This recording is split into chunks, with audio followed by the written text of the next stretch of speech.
تو لوگ سمجھتے تھے کہ شاید پتہ نہیں کوئی دودھ اور شہد کی نہریں کے پی میں بہہ رہی ہیں، تو بہت سارے لوگ ان باتوں میں آگے. اس کی وجہ یہ تھی کہ یہاں سے کم لوگوں کا جو ہے وہ کے پی جانا ہوتا ہے. نہیں وہ تو اس کی نسبت وزیر دفاع بھی کہتے ہیں کہ کے پی میں مجھے آپ کوئی کچا مکان دکھا دیں تو مجھے پکڑ لیں آپ. جی یہ تو بات بہرحال اچھا کمپیریٹیولی اس کو کمپیئر اگر کریں کشمیر سے، تو کشمیر کے آپ دیکھیں کہ جتنے سینسیبل لوگ ہیں وہ ان کا پاکستان کے اندر اور اسپیشلی اسلام آباد پنڈی کے اندر ان کے ریلیٹیوز ہیں، ان کے لوگ رہ رہے ہیں، ان کا آنا جانا ہے، اور وہ جو ڈیفیکلٹیز جو یہاں کے لوگ فیس کر رہے ہیں وہ اس سے پوری طرح آگاہ ہیں. صحیح. مریم نواز صاحبہ بھی وہاں پر موجود ہیں اور پاکستان پیپلز پارٹی کے رہنما بھی وہاں پر موجود ہیں، آصفہ بھٹو صاحبہ بھی وہاں پر موجود ہیں. تو کس طرح سے دیکھ رہے ہیں پاکستان پیپلز پارٹی اور جو نون لیگ ہے اس کے سٹیٹس کو، کیونکہ مریم نواز صاحبہ کے جلسے بھی بہت بھرپور قسم کے چل رہے ہیں اور آصفہ بھٹو صاحبہ کے بھی. مجھے لگ یہ رہا ہے کہ اس دفعہ اگر کوئی ٹف ٹائم ملے گا تو وہ گورنمنٹ کو ہی ملے گا، کیونکہ گورنمنٹ نے جو ان کے منشور تھا، جو ان کی ڈیلیورنس تھی پچھلے 2.5-3 سال میں سمجھتا ہوں کہ پی ٹی آئی گورنمنٹ اس میں بری طریقے سے ناکام ہوئی ہے. اور پھر کشمیر ایشوز کے اوپر میں سمجھتا ہوں کہ یہ گورنمنٹ کچھ بھی نہیں کر سکی، اور ایون کہ جو لیگلی ہمیں انٹرنیشنل کورٹ آف جسٹس میں سمجھتا ہوں کہ جو جا کے ہم کچھ کر سکتے تھے وہ بھی نہیں کیا گیا. اور پھر اس کے بعد جس طرح سٹارٹ میں ہم نے بات کی کہ آپ نے امور کشمیر کا جو منسٹر لگایا، اس کی پرفارمنس، اس کا قد کاٹ آپ کے سامنے. اور جسٹ دیکھیں نا، سلوگن سے اب بات نہیں بنے گی، جسٹ نعروں سے اب بات نہیں بنے گی، کیونکہ اس وقت جو کشمیر کے دیکھیں نا کہ 70 ایئرز کے بعد سب سے بڑا اپسیٹ جب وہاں پہ انڈین نے وہاں کے کانسٹیٹیوشن کو اللیگلی اور غیر آئینی طریقے سے اس کو امینڈ کیا اور ان کا سٹیٹس چینج کرنے کی کوشش کی، تو یہ سب سے امپورٹنٹ ٹائم تھا اور اس کو اسی طریقے سے نپٹا جانا چاہیے تھا. لیکن میں یہ سمجھتا ہوں، اور دیکھیں کہ یہ چونکہ ایک کانسٹیٹیوشنل اپسیٹ تھا،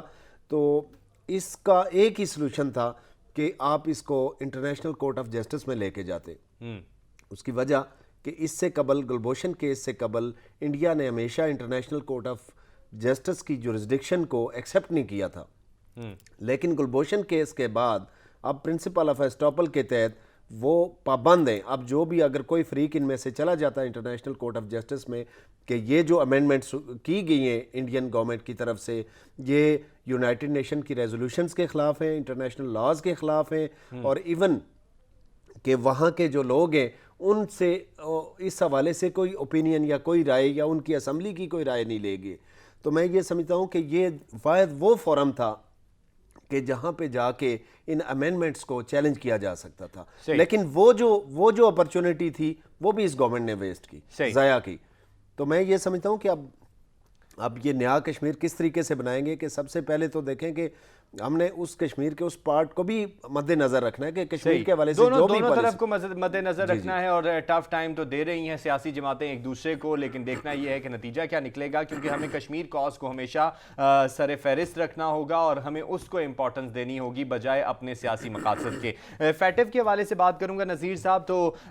جو بھارت کے وزیر خارجہ ہیں جے شنکر، ان کا بیان بھی سامنے آیا ہے. انہوں نے اعتراف بھی کر لیا، انہوں نے کہا کہ ہماری پالیسیز کی وجہ سے فیٹو نے پاکستان کو گرے لسٹ میں رکھا اور ابھی بھی وہ گرے لسٹ میں ہے، اور یہ سارا انہوں نے اپنے آپ کو کریڈٹ دینے کی کوشش کی. لیکن شاہ محمود قریشی صاحب جو ہمارے وزیر خارجہ ہیں وہ بارہا اس بات کا ذکر کر چکے ہیں کہ یہ فیٹو کا دوغلا معیار ہے اور یہ پھر فیٹو جو ہے وہ سیاسی مقاصد کے لیے استعمال ہو رہا ہے. دیکھیں ایسن کہ انڈین کنسپائریسی چاہے کشمیر کے حوالے سے ہو یا کسی بھی حوالے سے انٹرنیشنل ایشوز کے حوالے سے، انڈیا نے ہمیشہ کنسپائریسی کی اور فیٹو کو بھی یوز کرنے کی کوشش کی. لیکن میں یہ سمجھتا ہوں کہ یہاں پہ ہماری گورنمنٹ کی بھی فارن پالیسی اس لیول کی کہ اپنے جتنے الائز ہیں، جتنے دوست ہیں، ان کو آن بورڈ لے کے اگر ان کی ایسی کنسپائریسی تھی تو اس کو ریبٹ کرنا چاہیے تھا، اس کو اسی طریقے سے اس کا جواب ملنا چاہیے تھا. اور دیکھیں یہ جو ان کے فارن منسٹر نے بات کی ہے نا، یہ کوئی ڈھکی چھپی بات نہیں ہے، یہ اوپن سیکرٹ ہے کہ چونکہ انڈیا ایک انٹرنیشنل اکانومیز کے اندر ایک اکانومی ہے اور اس کو کنسیڈر کیا جاتا ہے انٹرنیشنل لیول پہ جب بھی بات ہوتی ہے. تو اس نے ہمیشہ جب بھی کوشش کی ان کا پہلے دن سے ایک ہی ہے کہ جو بھی میکسیمم جو ہم لاس دے سکیں پاکستان کو وہ دیں، لیکن اس کا یہ ہے کہ گورنمنٹ کو اس لیول پہ پلاننگ کرنی چاہیے کہ اس کو کس طریقے سے. لیکن یہ انڈیا کا جو دہشت گردانہ رویہ ہے کہ وہ خود پہلے دہشت گردوں کو سپورٹ کرتا ہے اور تمام لوگوں کو سپورٹ کرتا ہے، لیکن پھر بھی جو فیٹو ہے وہ اس کے اندر اس کی لابی چل رہی ہے، تو یہ جو انڈیا کا دہشت گردانہ اور منافقانہ رویہ ہے یہ کتنا خطرناک ہے؟ دیکھیں انڈیا بالکل اس کا یہ جو کنڈکٹ اور رویہ اور جو طریقہ کار اور جو کنسپائریسیز ہیں، ہمسایہ ممالک ہیں اس کے لیے وہ ملک جو ہے وہ خطرہ بنتا جا رہا ہے. کوئی بھی ملک جو ہے نا، جو بھی جتنے بھی انڈیا کے جتنے بھی نیبرنگ کنٹریز ہیں، کوئی بھی انڈیا کی سازشوں سے محفوظ نہیں ہے. آپ سری لنکا دیکھیں، بنگلہ دیش دیکھیں، پاکستان دیکھیں، نیپال دیکھیں، چائنا دیکھیں، نیپال دیکھیں، کوئی ملک بچا ہوا ہے کہ جہاں پہ ان کی سازشیں نہ چل رہی ہوں. تو یہ چیزیں، لیکن اب دیکھیں کہ جو بڑی طاقتیں دنیا کی، ان کے اپنے ویسٹڈ انٹرسٹ ہیں، وہ اپنے مفادات کی نظر سے دیکھتے ہیں، لیکن یہ کب تک؟ الٹیمیٹلی ان کو یہ چیزیں سمجھنی پڑیں گی کہ انڈیا کے اندر کیا ہو رہا ہے، انڈیا کے اندر جو مینارٹیز ہیں ان کے ساتھ کیا ہو رہا ہے، انڈین کی مختلف سٹیٹس کے اندر کیا ہو رہا ہے، اور ایون کہ یہ تو اندر کی بات ہے انڈیا کی، اور انڈیا جو نیبرنگ کنٹریز کے ساتھ کر رہا ہے وہ کیا کر رہا ہے. اور یہ چیزیں میں سمجھتا ہوں کہ زیادہ دیر یہ چھپی نہیں رہیں گی، یہ چیزیں سامنے آئیں گی، اور اس کو سامنے لانے میں سمجھتا ہوں کہ ہماری فارن پالیسی انتہائی سٹرونگ ہونی چاہیے، اور ہمارے جو قریبی دوست ہیں ان کو آن بورڈ لے کے اپنی آواز کو زیادہ سٹرونگ کرنا چاہیے. سب کو آن بورڈ لے کر اپنی آواز کو سٹرونگ کرنا چاہیے. خارجہ پالیسی کو مزید مضبوط بنانے کی ضرورت ہے تاکہ بھارت کی جو یہ سازشیں ہیں ان کو ناکام بنایا جا سکے. بریک پر جا رہے ہیں، واپس آئیں گے تو افغان سفیر کی بیٹی کے مبینہ اغوا اور افغانستان کی بگڑتی بدلتی صورتحال کے متعلق بات کریں گے. ہمارے ساتھ رہیے گا. ویلکم بیک ناظرین. بات کریں گے افغانستان کے حوالے سے اور افغان سفیر کی بیٹی کے اغوا کے حوالے سے. تو افغان سفیر کی بیٹی کے اغوا جو ہے وہ مبینہ عالمی سازش ہے اور بھارت اس کے اندر انوالو ہے، اور افغانستان نے پاکستان سے سفارتی عملے کو بھی واپس بلا لیا ہے. تو نذیر صاحب، یہ اغوا کا جو معاملہ ہوا ہے اس کو کس طرح سے دیکھ رہے ہیں؟ کیونکہ بھارت نے بھی اس کے حوالے سے بہت زیادہ پروپیگنڈا کیا، اور ساتھ ہی ساتھ یہ سینیریو بھی ہمیں نظر آیا کہ جب انویسٹیگیشن ہوئی تو بہت سے لوگوں کو پکڑا بھی گیا اور دیکھا بھی گیا، لیکن جب خاتون سے ان کا موبائل لیا گیا تو انہوں نے ریسٹور کر کے موبائل بھی دے دیا. انہوں نے کہا میں تو اس کو ایسے ہی ریسٹور کرتی ہوں ڈیلی بیسس پہ. کیا ایسا واقعی ممکن ہے؟ جی احسن، دیکھیں جب سے امریکن انخلاء افغانستان سے سٹارٹ ہوا ہے تو کچھ طاقتوں کو بڑی پریشانی ہے. انہیں پتہ ہے کہ وہاں پہ اگر وہاں کے عوام کی نمائندہ گورنمنٹ آئی تو ڈیفینیٹلی وہ چونکہ ایک مسلمان برادر ملک ہے تو ان کے سب سے جو سٹرونگ ریلیشنز بنیں گے وہ پاکستان کے ساتھ بنیں گے. اور یہ مضبوط تعلقات جو ہیں وہ بہت سارے نیبرز کو، کئی نیبرز کو، بلکہ اس میں سر فہرست انڈیا ہے، ان کو یہ بہت تکلیف ہے کہ یہ ریلیشن نہ بن پائے. اس کے لیے مختلف کنسپائریسیز وہ کر رہے ہیں، اور یہ بھی میں سمجھتا ہوں اور انہی تعلقات میں دراڑ کے لیے بھارت جو ہے ہمیشہ سے سازشیں کرتا رہا ہے اور کرتا آ رہا ہے، اور یہ بھی اسی کا ہی ایک حصہ ہے. جی احسن، دیکھیں یہ تو ایک انڈیویجول کا واقعہ ہے، اور دیکھیں ممالک کے درمیان کئی دفعہ کتنے لوگوں کی ڈیتھس ہو جاتی ہیں، باقی معاملات. تو آپ چائنا کا دیکھیں کہ داسو ڈیم کے حوالے سے کتنا جانی نقصان ہوا، لیکن اس کے باوجود چائنا کا جو امبیسیڈر صاحب ہیں وہ کل فارن منسٹر کے ساتھ CMH گئے. ان کے سٹیٹمنٹس دیکھیں کہ ہم مل کے کھڑے ہیں. تو میں یہ سمجھتا ہوں کہ یہ چیزیں، یہ ہم تو افغانستان تو ہمارا برادر اسلامی ملک ہے، تو وہاں کے جو اس وقت گورنمنٹ ہے ان کو تدبر کے ساتھ،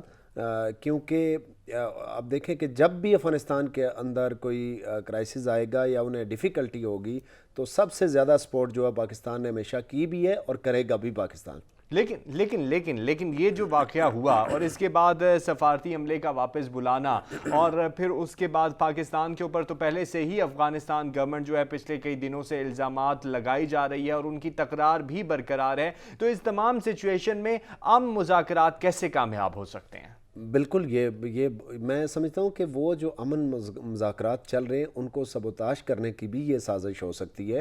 کہ دیکھیں کہ ایک واقعہ ہوا، ایک اٹیمپٹ ہوئی،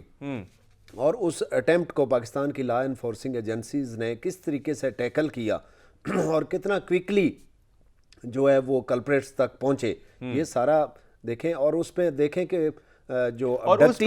اس پر بھی جو خاتون ہے وہ تفتیشی ٹیم کو کوئی تسلی بخش جواب دینے میں کامیاب نہیں ہوئی، تو کہیں نہ کہیں تو انوالومنٹ ہے۔ جی احسن، یہی امپورٹنٹ ہے کہ دیکھیں کہ انویسٹیگیشن سٹارٹ ہی ابڈکٹی سے ہوگی، کہ ابڈکٹی نے جو ابھی تک جو انویسٹیگیشن کی ریکوائرمنٹس تھیں اور جو اس کا تعاون تھا وہ ابھی تک وہ پرووائڈ نہیں کیا پاکستان، لیکن اس کے باوجود پاکستانی انٹیلیجنس ایجنسیز نے، پاکستان کی لا انفورسنگ ایجنسیز نے بڑی پھرتی کے ساتھ ان کلپریٹس تک پہنچی ہیں اور اس کانسپائریسی کو ناکام کرنے کی کوشش کی ہے، ناکام بنانے کی کوشش کی ہے۔ تو میں یہ سمجھتا ہوں کہ افغان گورنمنٹ کو انتہائی سنجیدگی سے یہ دیکھنا پڑے گا، کیونکہ یہ جو اس طرح کے ایونٹس ہیں، اس طرح کے جو انسیڈنٹس ہیں، اس کا دونوں اقوام کے ریلیشنز پہ ایفیکٹ آئے گا۔ اور اگر اس طریقے سے جس طرح ایمبیسڈر واپس بلانا اور اس طرح کے سٹیپس، یہ تو بڑے پیک کے سٹیپس ہیں، کو بہت بڑا کو اپ سیٹ کو نیشنل لیول کا، انٹرنیشنل لیول کا اقوام کے درمیان کو بہت بڑا کلیش ہو جائے تو اس لیول پہ جا کے اس طرح کا سٹیپ لیا جاتا ہے۔ تو یہ تو ایک معمولی سا واقعہ، اور وہ بھی ایک انسیڈنٹ کی اٹیمپٹ تھی جو پاکستان کی لا انفورسنگ ایجنسیز نے ناکام بنا دی۔ تو اس کے اوپر میں نہیں سمجھتا کہ، اور وہ بھی ناکام بنائی اور جبکہ اس میں تعاون بھی نہیں کیا جا رہا، تعاون بھی نہیں کیا۔ اور پھر دیکھیں کہ اس کو اگر کنیکٹ کریں انڈین میڈیا سے، کہ ابھی یہ واقعہ ہوا نہیں اور انہوں نے ایک اپنی بھونڈی سازش کر دی اور ایک کوئی تصویر لگا کر اس کے خلاف سے پروپیگنڈا کرنا شروع کر دیا، جبکہ ان کی طرف سے جو افغان سفیر ہے ان کی طرف سے تردید بھی کی گئی کہ یہ تصویر نہیں، ان کی بیٹی کی یہ تصویر ہے۔ جی احسن، یہ اگر کڑیاں ملائیں تو اس سے یہ سمجھ یہ آتی ہے کہ یہ پری پلان کوئی چیز تھی جس کو بڑے طریقے سے، بڑی سازش کے تحت اس کو میڈیا پہ پروجیکٹ کیا جا رہا ہے اور افغانستان اور پاکستان کے ریلیشنز کو خراب کرنے کی کوشش کی جا رہی ہے۔ میں سمجھتا ہوں کہ اگر یہ افغان گورنمنٹ نے اس کو اس طریقے سے انڈرسٹینڈ نہ کیا، یہ ان کے لیے بھی، کیونکہ افغانستان کے جو عوام ہیں اور پاکستان کے عوام ہیں، ان کے ریلیشنز اس طرح کی چیزوں سے افیکٹ نہیں کرتے ان پہ، یہ بڑے گہرے تعلقات ہیں دونوں اقوام کے۔ اور اگر کوئی بھی گورنمنٹ اگر اس طریقے سے اس کو ٹیکل کرے گی تو اسے بڑی ہزیمت کا سامنا کرنا پڑے گا۔ لیکن نذیر صاحب، اگر تمام صورتحال میں دیکھا جائے تو افغان گورنمنٹ جو ہے ان کا جھکاؤ بھی اس وقت بھارت کی طرف ہمیں دکھائی دے رہا ہے، کیونکہ بھارت نے انہیں اسلحہ بھی پرووائڈ کیا ہوا ہے اور اس طرح کی سازشیں کر کے وہ پاکستان کو بدنام کرنے کی ناکام کوششیں بھی کر رہا ہے۔ تو اس تمام صورتحال میں پاکستان تو ہمہ وقت تیار ہے اور کوشش یہی کرنی پڑے گی ہمیں کہ بھارت کی جتنی بھی سازشیں ہیں ان کو ہم ناکام بھی بنائیں، اور اس طرح کے جو بھارت کے بھونڈے پروپیگنڈے ہیں ان کا ہم سامنا کرتے ہمیشہ سے آ رہے ہیں، مستقبل میں بھی اس کو ہم ری بیک کرنے کی بھرپور کوشش رکھتے ہیں اور بھرپور صلاحیت رکھتے ہیں۔ پاکستان زندہ باد، اللہ حافظ۔